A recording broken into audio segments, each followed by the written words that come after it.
Whether it's around the house, on the construction site, or in the workshop, power tools play a prominent part in the building and fixing up of America. And that role is increasing because today, power tools are better than ever before. Manufacturers are creating versatile and economical equipment that is lighter, stronger, more dependable, and easier to use with more built-in safety features. When used properly, power tools help us do more work more accurately in less time with less effort. However, when carelessly used or abused, power tools can be very dangerous. Can you feel me touching you here? Good. Can you move your fingers at all? Good, good. Well, you're most certainly going to have to be treated in the emergency room because it looks like you're going to need several stitches. Okay. Some of the injuries that I've seen have been caused by anything from drills to table saws, circular saws.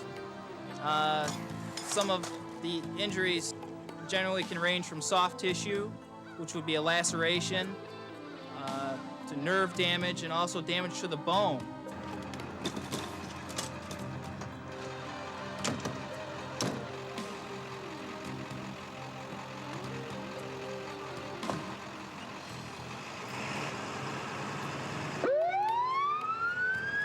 You see eye injuries due to foreign projectiles, foreign bodies being embedded in the eye. You see splashes to the eye. You see burns.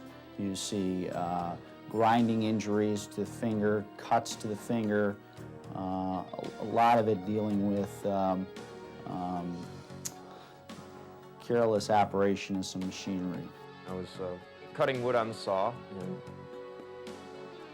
accidentally slipped on the floor and lunged forward to the saw, and with my little finger on my left hand, entering the blade area, severing all 4 fingers on a 45-degree angle, maiming them beyond reattachment. 125 stitches later, and probably about 2 weeks in the hospital, I was set on my new course of life here.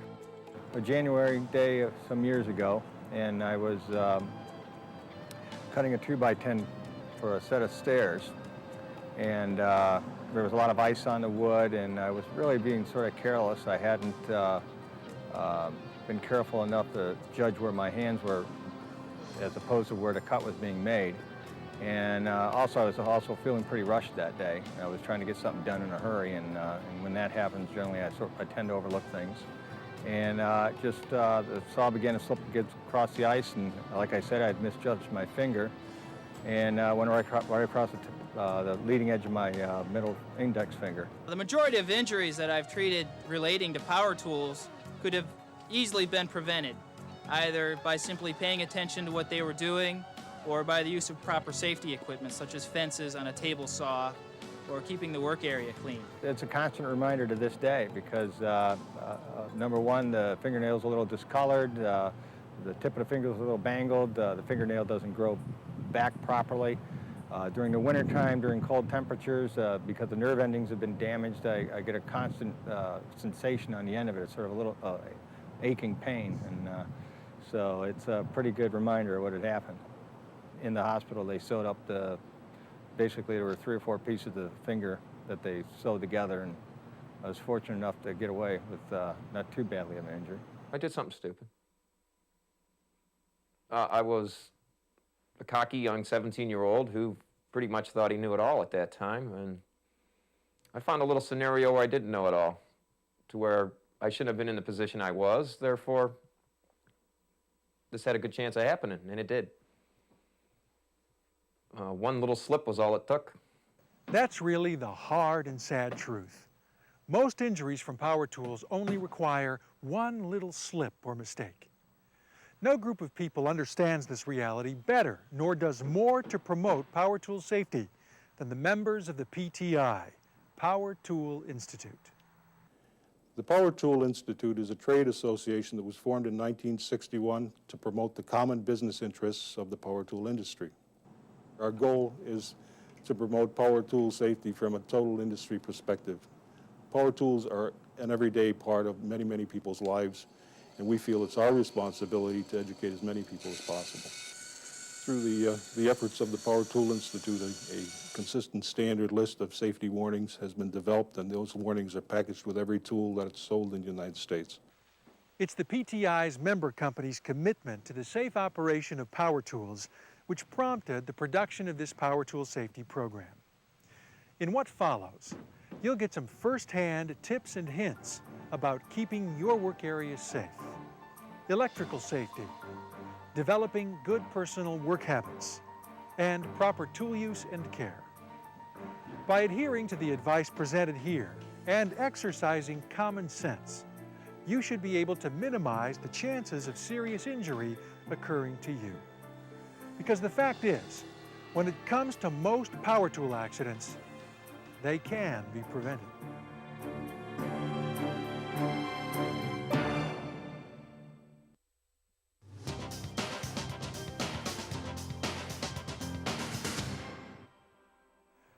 Perhaps the easiest and most effective thing you can do to assure your safety is to see that your work area is free of potential hazards.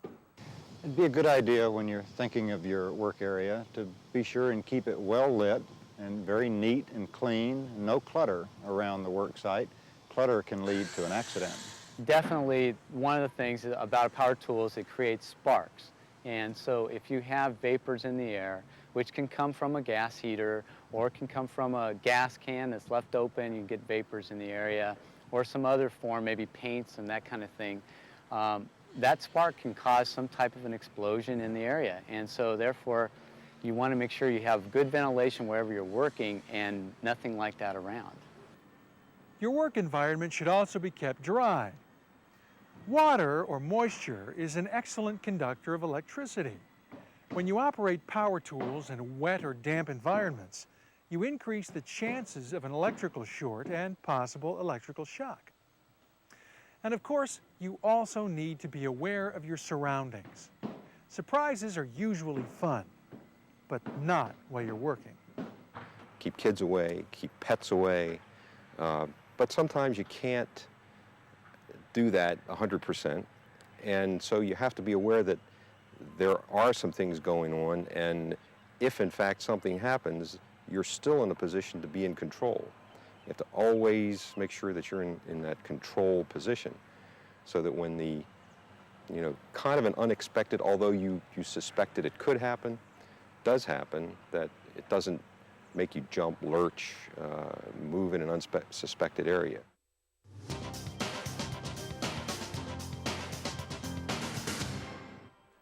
Sometimes it's the things we cannot see that create some of the greatest threats.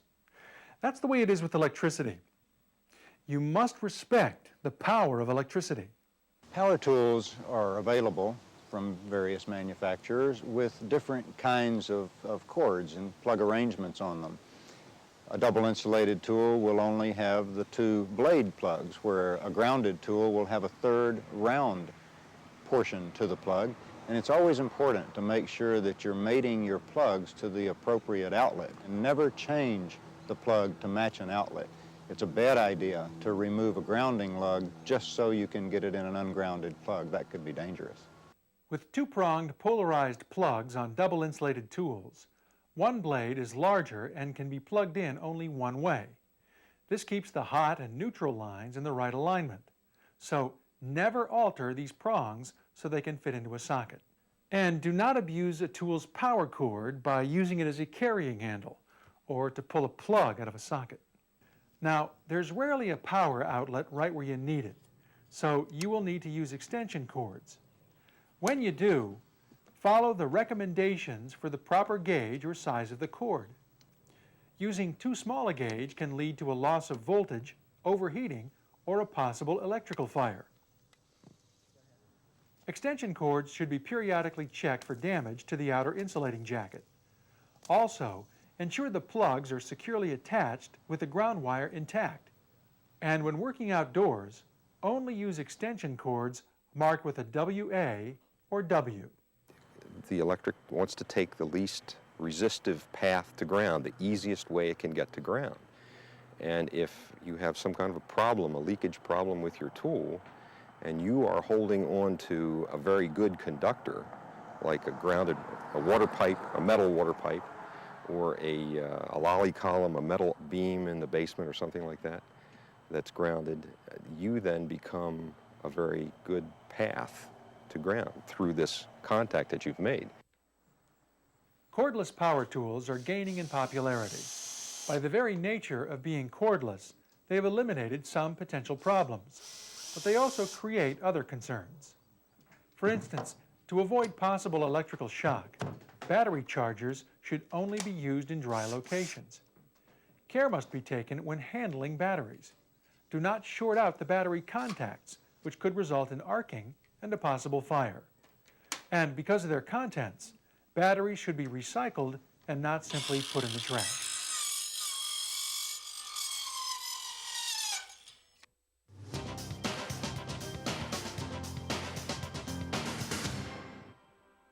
Now let's take a look at some good personal habits that can help avoid needless accidents. Common sense is the single best advice that I could give someone for power tool use. It would seem obvious that you wouldn't use alcohol or even prescription drugs while you're working with a product that cuts wood, for example. Anything that's capable of cutting wood can also cut you, and you'd want to be always in best control of your wits when you're working with power tools. We would recommend that you always pay close attention to what you're doing and always think through the operation and use good common sense when you're working with power tools. That's your safest bet. It's important that you reduce any possibility of hazard while working with the tool, and one of that is to have clothing that fits fairly tightly to your body. You don't want to have chains hanging out, or if you have long hair, put it up somehow so that it doesn't get caught up in a blade or something like that. When considering what to wear, you can't forget about the appropriate safety equipment. With power tools, there's dust and debris of some kind being created all the time.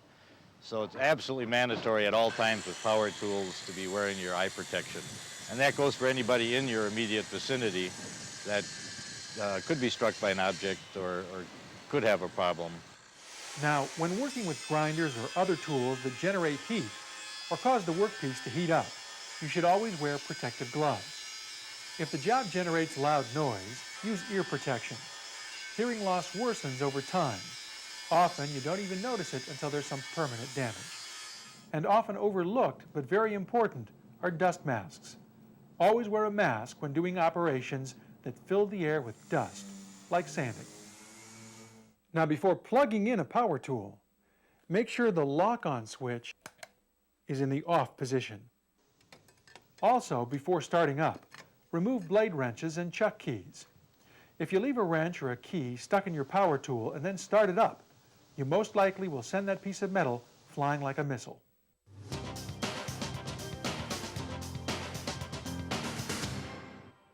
Okay, let's turn the attention to proper tool use and care. It's a good safety practice to have a mental checklist and go through it every time you pick a power tool up to use it. It's a good idea not only to check and make sure that the power tool cord's not frayed and that the tool itself is clean and sharp and in good condition, but to make sure that all guards work properly and snap to very cleanly. Of course, never override the safety guards or try to adapt guards and accessories from another power tool. And be sure your workpiece is secure. It's very important while you're doing an operation on material, drilling, sawing, whatever, that the material is secured properly. First of all, it'll help you do a much more accurate job in what you're trying to accomplish. But most importantly, by having the material secured, any accidental movement of the material that could cause injury would not result. So you want to keep that thing secured and solid. Manufacturers' clamps might not always work with irregularly shaped pieces. When you find yourself in that situation, a standard C-clamp can be used.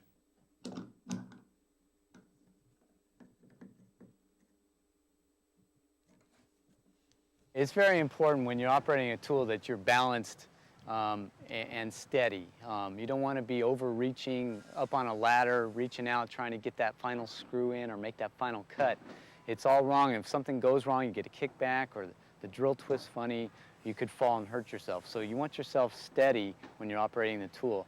And one of the best ways to control a tool is by having two-hand operation. One hand in some cases works fine, but whenever you can have two hands, that's what you want to do. Especially for circular saws, you always want two-hand operation.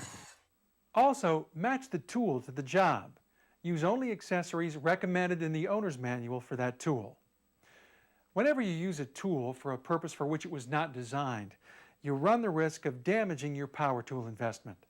Worse yet, you create situations where kickback loss of control can cause injury.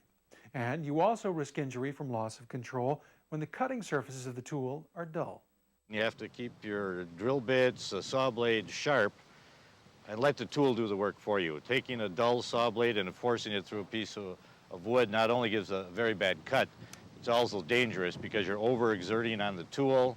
You can lose control, lose balance as you're forcing the tool to do something it was never designed to do. Anytime you want to do any kind of change to the tool, in other words, changing a saw blade or a drill bit or adding an accessory, first thing you want to do is unplug that tool so you don't have any accidental operation. Then go in, make your changes, and then you're ready to go, plug the tool in. When you're finished working, store your tools properly. They should be put back clean and dry and placed out of the reach of children. Be sure your power tools are properly maintained by checking the manual to determine what user maintenance is required. Each manufacturer has their own set of recommendations for proper maintenance to tools. Some tools are permanently lubricated and require less maintenance than other tools, but it's always necessary to make sure that you maintain the proper operation of the guards. If light lubrication is necessary to make sure that the guarding is working swiftly and properly, that's your responsibility. And what should you do if your power tool needs service? It's always recommended that if service is needed on a product to be taken to someone that's qualified so that all the parts can be assured to be in original working condition and providing you with the safety, again, that was designed into the product. Finally, power tool manufacturers invest considerable resources developing the manuals that are packaged with every power tool. The time you spend reading the manual may very well be the best investment you can make to ensure your safety. The single most important point to make to new users and youngsters and even to practiced users of power tools to assure safety is to read the owner's manual. Every manufacturer has made sure to include the proper cautionary statements and the proper advice and the proper operating instructions for their own product. So in the owner's manual, you'll find that information that's most vital to you for the safe operation of the power tool. So the single most important thing is to not only read the owner's manual, but to heed every statement that's in it. Well, that's it for this presentation on power tool safety. At first, it may take a little extra thought and effort to ensure you're using your power tools safely. But after a bit of practice, these safety hints and tips will become habit and part of your normal work routine. Remember, if you maintain a safe work area, respect electricity, develop safe work habits, properly use and care for your tools, and read the manuals, you'll minimize the chances of accidents occurring. You'll also prove what we've been saying throughout this program. Most injuries from power tools can be prevented.